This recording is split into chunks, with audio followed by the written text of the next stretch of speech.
Roventini. Professor Andrea Roventini is a full professor of the Superiore in Pisa, Italy, and a research fellow of the NIS OFC at CICLO, right? Professor Andrea Roventini is spending some time with us. He's practically speaking a member of our team, of our UFRJ team. Yeah. And he's expert in complex system analysis, in agent-based modeling, in economic growth, in business cycles, climate change, and several macro policies analysis. He has been published by several leading journals, just name a few here. He has been published by Nature Climate Change, the Journal of Economic Dynamics and Control, Economic Modeling, and several other very nice journals. He has also a lot of experience leading major projects for the European Commission and other institutions.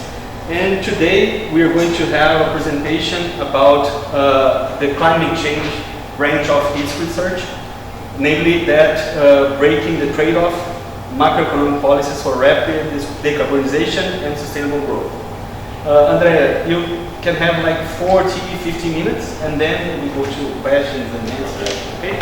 Thank you. Ok, obrigado, obrigado Ítalo. Desculpa, eu não falo bem português, eu vou falar em inglês, de uma pesquisa.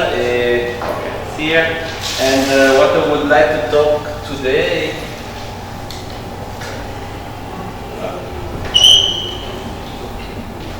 On the okay.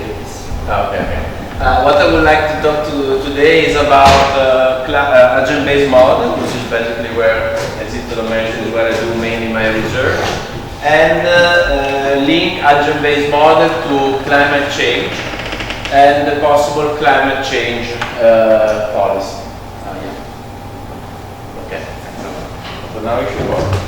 So I guess I don't need to convince you that we are living in a war where there is the climate emergency. So 2 or 3 years ago there was the last IPCC report, which basically was considered a code red for the humanity, according to the General Secretary of United Nations. And since then the situation has not actually improved, but actually is getting worse and worse. So every year is the hottest year of the previous one of the last centuries. Just to give you a brief idea of what's going on. Here, on the one hand, here you have the evolution of emission, that as you can see there is an exponential growth, the green line, since the Industrial Revolution, and after 50 and 60, this exponential growth of emission is finally translating, unfortunately, in a growth of the temperature. So there's a sort of broken trend that you can see in the picture. And what we are observing also is that climate change is also becoming costly and costly. So here I'm not focusing on the cost of the society in terms of people dying or health issue. I'm just to give you an idea, and just focusing on the cost of GDP. And basically in this research what we found is that if you consider the cost of extreme events like hurricane, extreme heat wave and so on, the cost of this extreme event is rapidly increasing over time. So our data basically stopped more or less in 2016. I guess if we keep on tracking it, the cost would increase faster and faster. And so there is this is a very tall challenge, because what we need to do basically to stay below 2 degrees and possibly stay close to 1.5 degree, which is a sort of speak safe zone to contain the total cost of climate change, we need to go for negative emissions. So typically we need to go to zero emission more or less towards 2050, and after that we let the environment, so the biomass and the oxygen, to uptake the remaining CO2. But this is a very tall challenge, because given the current policy, the temperature will stop more or less at 3 degrees. And even if you consider the pledges that different countries have advanced, still we are at 2.4.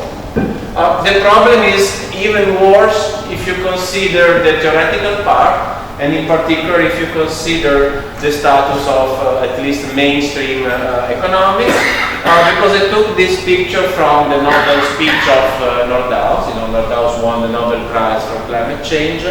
And the point of what he was showing Nordhaus in his Nobel speech is that if you go for the optimal policy suggested by his model, we should go to a temperature of +3 degrees. Okay?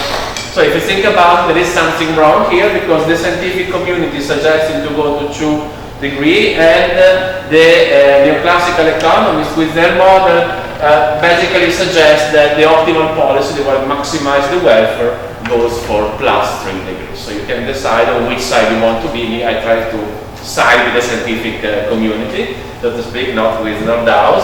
And this is also why we start doing additional research on climate change, because we think that climate change creates a big problem for standard model.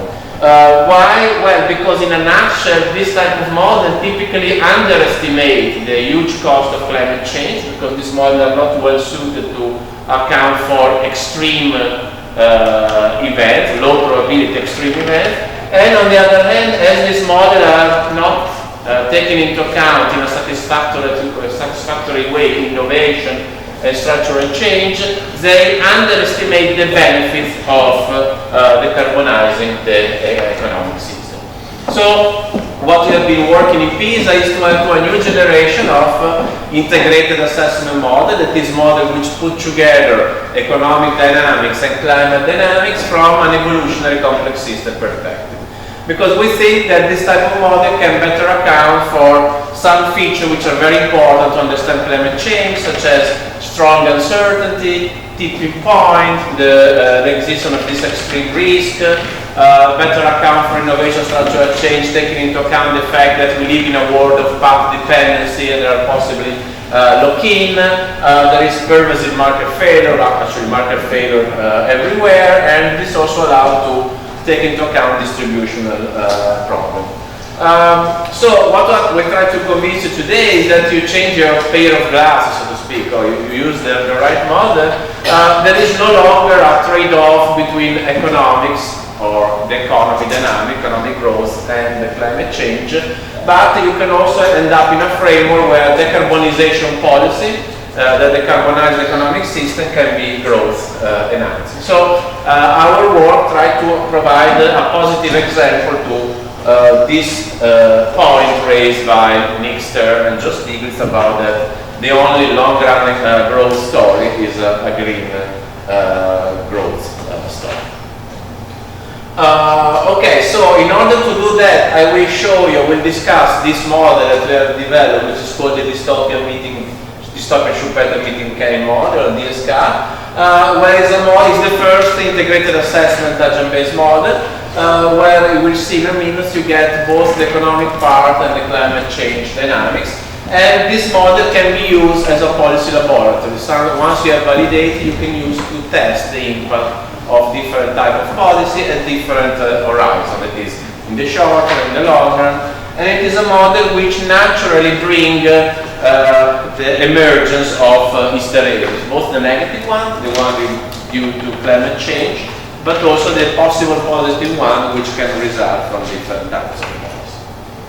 Okay, so let me go to the model. Of course, if you have questions or something is not clear, please interrupt me in any moment. I'm very happy to stop and to answer to your point. Okay, so this is the basic structure of the model. We try to have the simplest possible macroeconomic agent-based model. So as it is an agent-based model, there is a population of firms. So you can think about agent-based model as a way of micro-founding, different from the neoclassical way. So you have a population of capital goods firms that produce capital goods and do R&D. So you can think about capital good firm as where the Schumpeterian part of the model takes place. You have a population of consumption good firm which buy these machines, so they invest, and by the very act of investing, this can create in principle cycle, and you have, so to speak, the Keynesian part. This model has an energy sector that provides energy to both the capital goods and the consumption goods firms. The household sector is simply stylized because it basically gives labor, release labor and get a wage. And we have a financial system because these consumption good firms take credit from heterogeneous bank. This is simply for the economic dynamics. If you move, so to speak, to the climate change one, the model is connected with the environment in two ways. Well, on the one hand, the activity of production of the firms and the production of energy release CO2 emission in the atmosphere. The CO2 emission affect the temperature, and according to the level of the temperature, there are climate shocks typically that can affect labor productivity, capital stock, and so on. As this model is as a population of firms, you can have micro shocks that can hit firms in a different way. Okay, so I cannot enter in the detail of the model, but I have the slide at the end. It's something you need to be clarified. Let me just give you the main point of what we are doing. So the technology in this model is embedded into machine. And these machines are characterized by different variables. The labor productivity, so the energy efficiency, how much energy they need. What we call environmental friendliness, which in the last version of the model tells you how much fossil fuel vis-a-vis electricity is used by the machine. And technical change takes place at the firm level, and so over time the firms can succeed in developing machines which improve along these three dimensions. The capital good firm invest in R&D a fraction of their past sales, so they follow some sort of heuristic or routine in line with evolutionary economics. They split between innovation and imitation, and they can either copy their competitor or discover new machine. The cost of the technological change give rise to a structure of cost of production where you have the cost of labor, it is the wage over the productivity of the machine, the cost for the firm that comes from the energy, and so here you have the thermal efficiency of the machine, and in this model you can naturally introduce any possible type of carbon tax at the firm level simply by adding a carbon tax. Okay? On the other hand, if you consider the consumption good firms, they need machine either to expand their capital stock, but even if they don't want to expand their capital stock, they need to replace the older machine according to the technological evolution. And here what they use a sort of payback period routine. What is the idea? The idea is that the firm compare the price of the new machine, which is the cost, with the benefits, and the benefit is the savings in the unit cost of production. Okay? So if this cost and benefit analysis is sufficient for the firm to make the investment profitable over a shorter time horizon, the machine is scrapped vis-a-vis a new one. So it's a sort of simplified net present value computation, which allows to put technological change inside the economic choice of consumption. What is B? Sorry, B is the payback period parameter. It is the time horizon in which you want to recover your investment. So you can affirm it are more or less optimistic if you want. Sorry, not giving enough detail. In the energy sector, the idea is to keep it simple. You just have one firm, that energy producer, but you can use heterogeneous plant. And here what we did was to assume two types of plants, the green plant or the dirty plant, and we make some extreme assumption, that is, the unit cost of production of the green plant is zero because you don't pay for the wind, you don't pay for the sun, while you have a positive cost for using fossil fuel, which depends of course on the price of oil, gas, and the thermal efficiency of the plant. At the same time, if you invest in new solar or wind capacity, you need to pay a fixed cost, while we make the assumption that you don't need to invest for other fossil fuel plants. You have sufficient amount of fossil fuel plants. So this creates a tension in the firm decision. And you have technological change that occurs also here, because the energy producers allocate money to R&D according to the revenue that they get by producing green and dirty energy, and this can lead to better brown fossil fuel plants which use less fuel, or this can lead to green plants that are cheaper to install. Okay. Now, you have, as I was telling you before, a simplified banking sector that provides credit to the consumption good firm, because the consumption good firm need to anticipate the wages and to pay machine in advance. The credit is provided with a basic capital adequacy ratio, but the interesting things of this model is that you can have emerging banking crisis. Why? Because if the firm go bankrupt, they're not going to pay back their loan. And if the bank is faced the failure of a very big firm or of many firms, also the banks can go bankrupt, and as usual the government step in and bail out the bank. So you can have banking crisis which can be transformed in sovereign debt crisis. We have then the climate model. So the idea is that you have the emission, that some part of the emission of the economic system are uptaken by the ocean and by the biomass, but not all of them. They are going to affect the temperature, and according to the temperature you have climate shocks. We use different type of climate model. I mean, I don't have time to spend time on this. Just to tell you that we can take this type of climate model, take into account possible non-linear feedback loops. That is, the idea is that as the temperature increases, the natural system is less and less able to uptake CO2. So this accelerates, if you want, climate change. The climate damages are taken from a distribution. So the idea is that as the temperature increases, the mass of this damage function from which we are taking the climate shock shift over time, and is more likely to get big climate shocks, and this not only that bigger, but they are more often. And these climate shocks are going to hit the variable at the firm level. So this can be, for instance, the labor productivity of the firm. Yeah, please. You have a question? Okay. This is going to be a shock to the labor productivity of the firm A, can be energy efficiency, can be the capital stock, and so on and so on. So we define things in order to have a magnitude of the shocks which ex ante is in line with those that are used by the standard model, like those of Nordhaus and France. Okay, so the first thing that we did was to try to see whether the model reproduced some property of the data.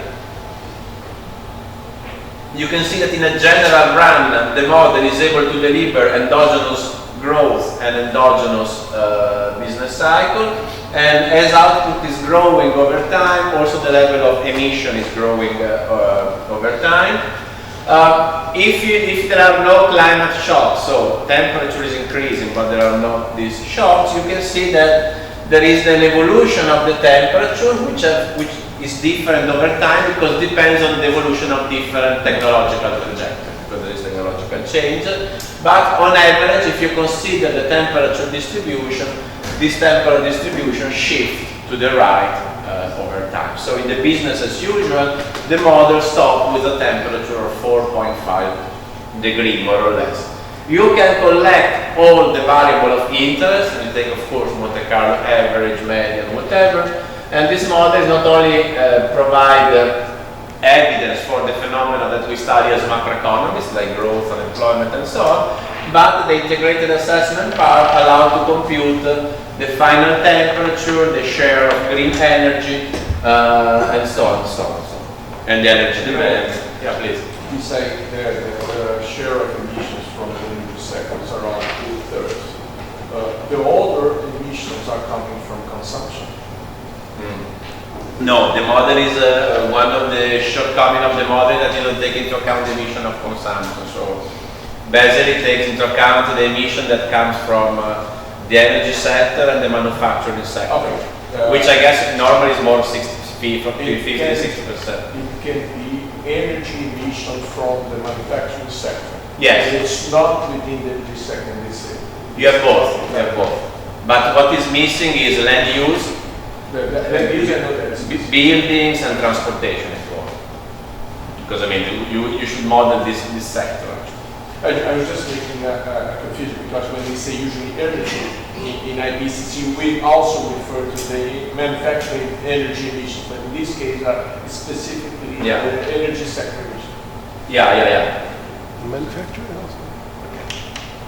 But here we just give you a list of the stylized fact that the model is able to reproduce. I don't know if you can see, maybe it's not so important that you read any single of that. But just to give an idea that one good feature of agent-based model is that you not only reproduce the macro stylized fact, but you can also reproduce the microeconomic stylized fact, because this model produces an output a lot of statistics at the firm level that can be used for your analysis. I'm going to give an idea of what are the macroeconomic effects of climate change. So now, if the temperature goes up, you have climate shocks, and in particular you can measure the impact of these climate shocks in the short and in the long run. So for the long run we consider GDP growth, for the short run like economic crisis or unemployment.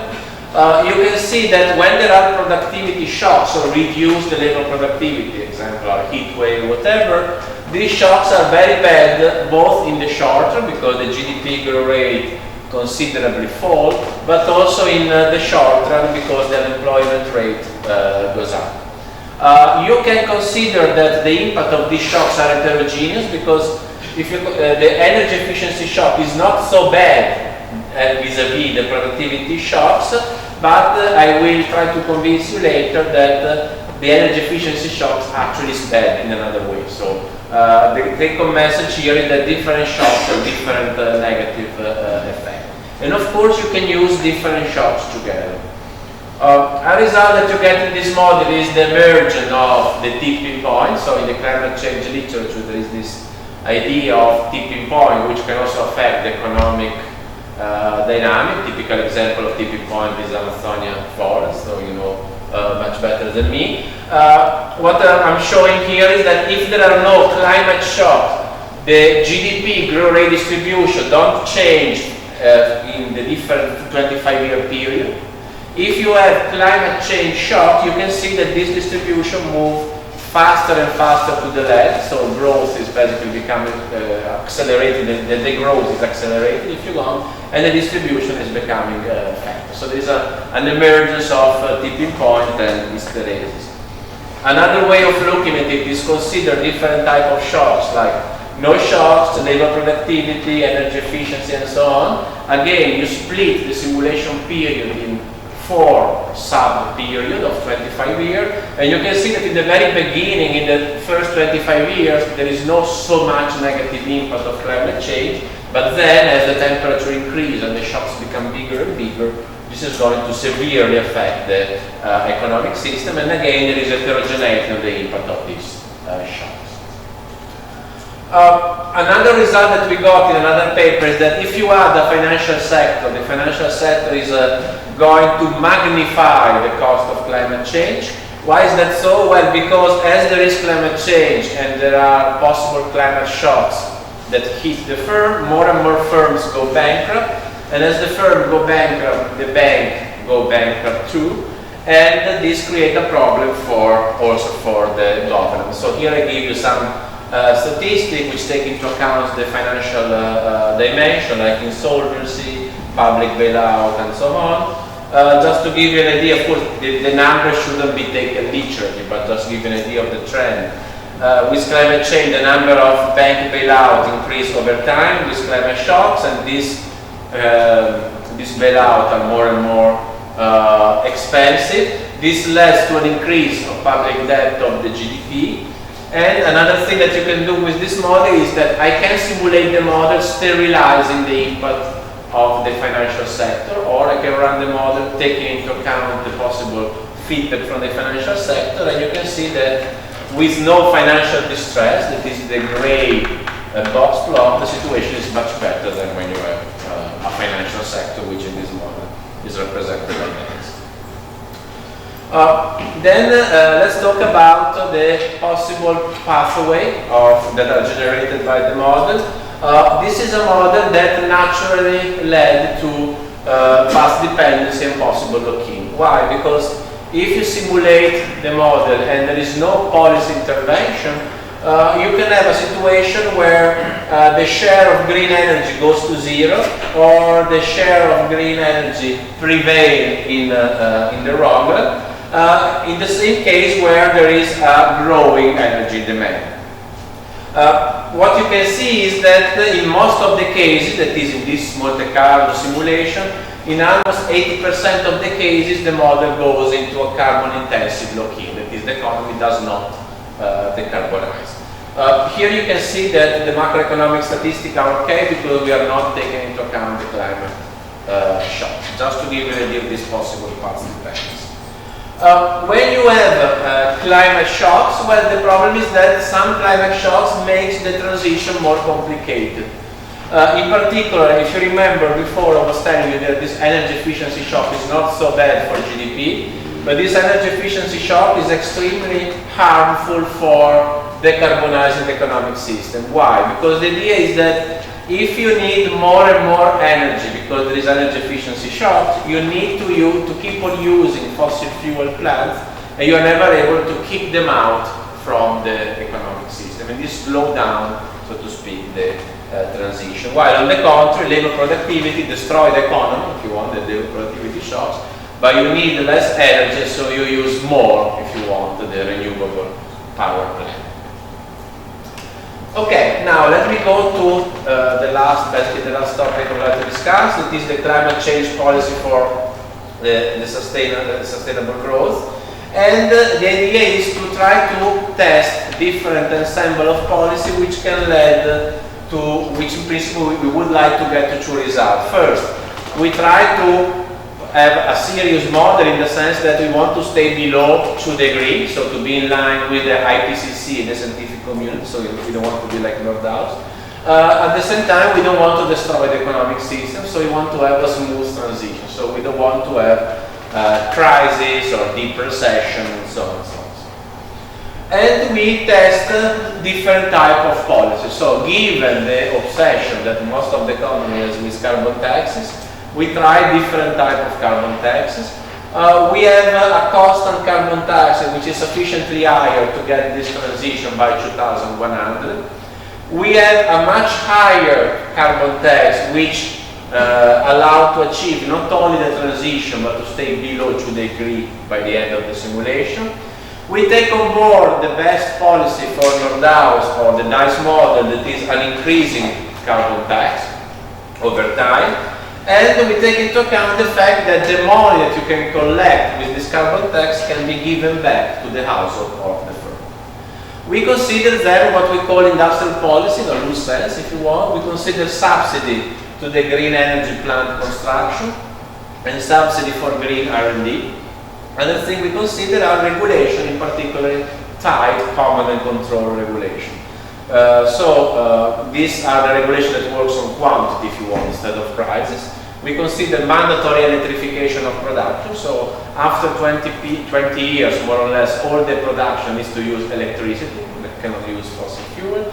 And we can ban the construction of brown plant with a 10-20 years grace period. Or this command and control regulation, I don't know actually, well, Brazil, but the European Commission at least tried to implement some of them, because for instance they ban the use of combustion engine cars by 2035, the UK has banned the use of gas boilers, so this kind of regulation that we have in mind. Okay, so what are the results? Well, contrary to what you would expect with standard classical model, carbon tax don't work very well. Why they don't work very well? Well, in a very simple way, if these carbon tax are small, they are a cost for the economic system because of course they are a tax, but they are not able to decarbonize the economic system. On the contrary, if you have put sufficiently big carbon tax, they are able to achieve this transition, but they are very harmful for the economic system because you need very high carbon tax. So in presence of a carbon tax, you have a trade-off between growth and decarbonization. Here, just to give you an idea of the colors you can understand. This is the problem when you have a German code in your paper. And so here we plotted the share of electricity from green plants. Here you have unemployment, the temperature, and the electrification fraction. So basically unemployment is a very synthetic indicator that gives an idea of how big is the crisis, so to speak. And you can see that if you want to have a very strong carbon tax, you're going to have a very big recession, a very big crisis in the short term, while if you go for a moderate carbon tax, you will be able to keep the temperature below the target. Yeah, what is the dimension of a weak or a strong carbon tax? What are you talking about? When it is weak, is a carbon tax that is able to trigger the decarbonization. No, I mean when you have a dimension of weak. You mean the value? Yeah. I don't have in mind exactly the number we have in the paper. I would say that the carbon tax that trigger the transition is very big. In the sense, it's in line with what is also is suggested in the literature. I don't have in mind exactly the number. I can come back to you with it later if you want. Yeah, and the small one is not so small, so to speak, but it does not achieve this transition. Okay. Yeah. Then we try with this different command and control and subsidy, and we find on the contrary that these command and control policy are very effective. Why? Because they are able to stimulate this transition without destroying the economic system. Adding the subsidy improves the situation, because on the one hand, this carbon tax is costly, this regulation is costly for the firms, but at the same time with subsidy you can direct, if you want, technological change in evolutionary way, and so this limits the cost for the economic system.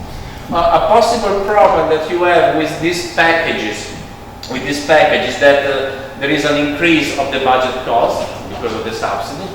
This cost is limited, but if you don't want to pay for this cost, what you can do is to introduce a carbon tax. In this case, it's very small, and the carbon tax is used only to pay for the subsidy, not for decarbonizing the economic system. Just to give you an idea of the result that you can get in terms of green electricity share, unemployment, and so on, what we test is we test only the command and control in isolation, only the subsidy isolation, and all two together, and basically the green line is the one where show the best result that you can get. As it is an agent-based model, we can consider different type of dimensions. So here you have all the possible type of policies. So first carbon tax, then regulation plus tax, subsidy plus tax, only regulation, and so on. The last line is basically where you have everything. And you can assess the impact of this policy in different dimensions. That is, decarbonization speed of the power sector and the industry sector. How good are the policies to mitigate climate change, to contain the increase in the temperature, the transition friction in business failure and unemployment, how much these policies are able to create jobs and to spur GDP growth, and the cost on the public budget. And you can see that the policy which puts together regulation, subsidy, and the tax is basically getting the best result with just a little bit increase of unemployment. If you don't want to have unemployment, you go for a policy without the tax, where you're going to have a higher public deficit, higher public debt, but not so high, so to speak. And at the same time, you don't have an impact of unemployment. Another exercise that we try to do is to disentangle the impact of the different policy in different time horizons. So the idea is that this type of policy can have different impact in the short term, so in the business cycle dimension, in the medium run, where you take into account, if you want, growth and technological change, and in the very long run, that is the time period that we use. So what you find is that if you go, here we consider first the long run. So here you have the baseline where there are no policy. The green is that when we have all the policy together, and here you have different type of carbon tax. What you can see in with this plot is that when you go for the green, is the case where you're able to have a very high growth and a very low level of the temperature, which is superior to the carbon tax, also because there is less variation across the Monte Carlo simulation. So from a purely prudential perspective, you are sure to achieve this result.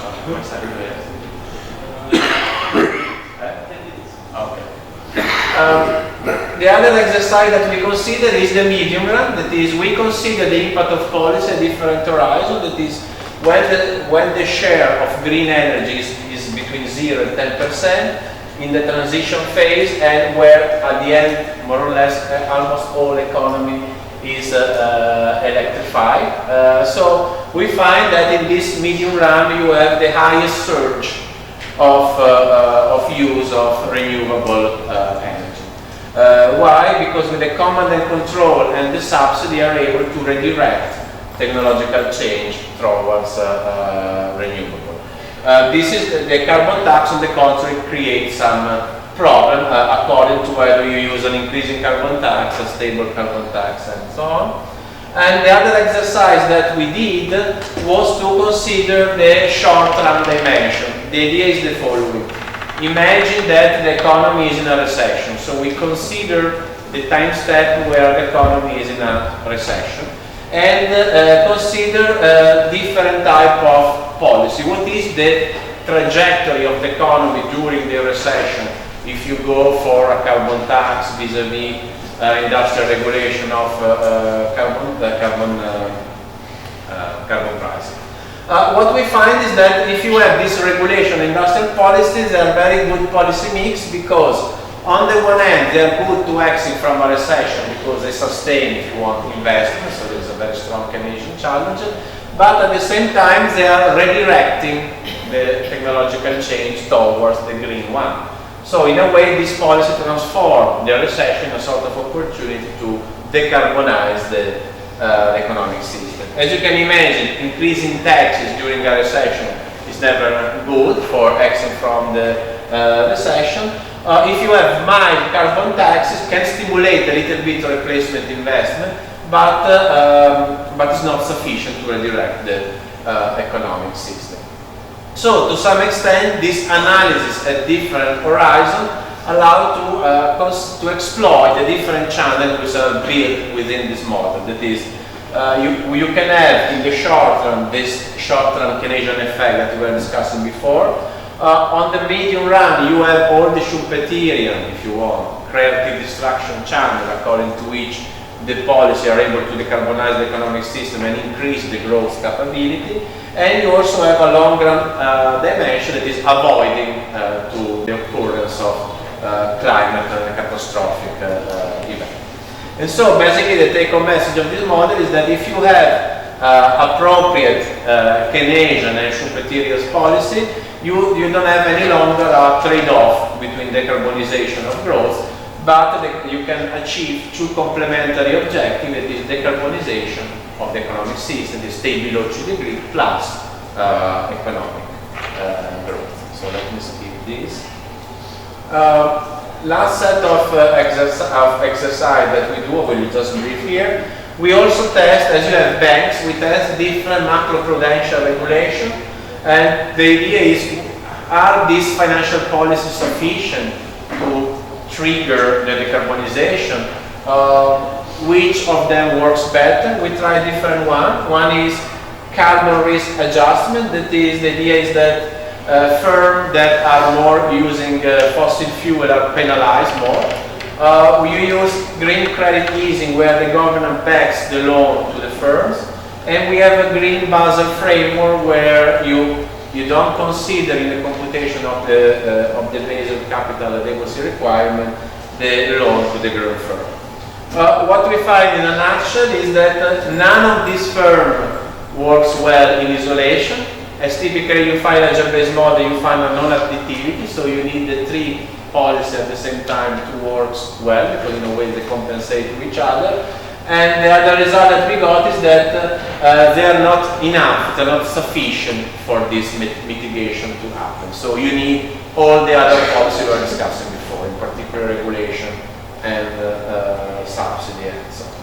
So just to conclude, the research we are running with the DSK model show that the inaction of climate change can lead to catastrophic events. These catastrophic events occur after the emergence of some tipping point.